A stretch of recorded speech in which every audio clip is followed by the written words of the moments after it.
So you heard the explanation from the Secret Service this morning, Andrew. Are you satisfied with that?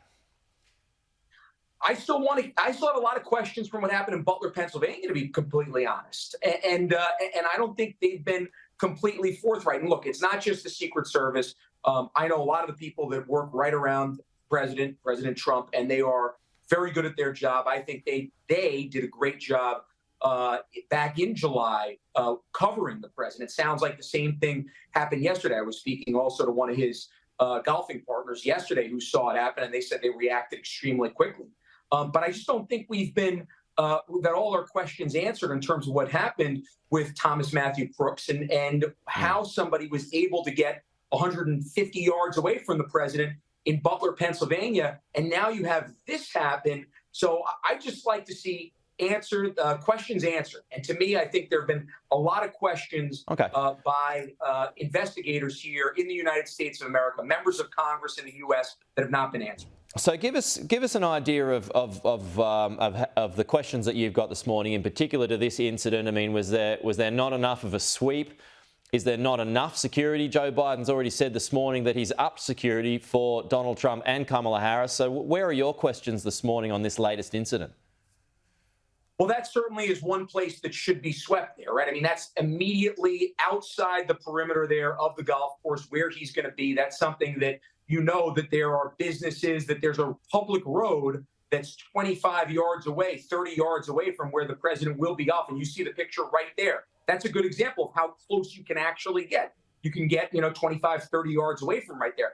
That should be an area that should be swept. If this guy was there 12 hours before, then that area should absolutely be swept. So that's one question I have. Why wasn't that swept right there? Yeah. Should they up his security even more? Remember, even though they upped his security back in July, it was nowhere near what the Trump campaign was actually asking for. They were asking for a level that would have been commiserate to or comparable to a candidate that actually had the nomination. They were actually protecting him basically like he was a former president with a little bit more security than that. So to me, at this point, when you have a candidate who's a leading candidate right now for president, a very close rate, when rhetoric is heated, and you've had two now assassination attempts, expect more copycat assassination attempts.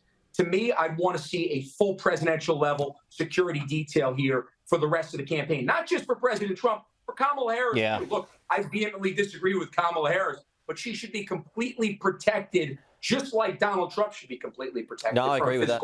I think that's a fair point to make. Just finally, I mean, in your conversations with Donald Trump, Andrew, I mean, have you asked him, or has it been mentioned, is this all worth it? This is the second time, it seems, in 2 months, someone's tried to kill him.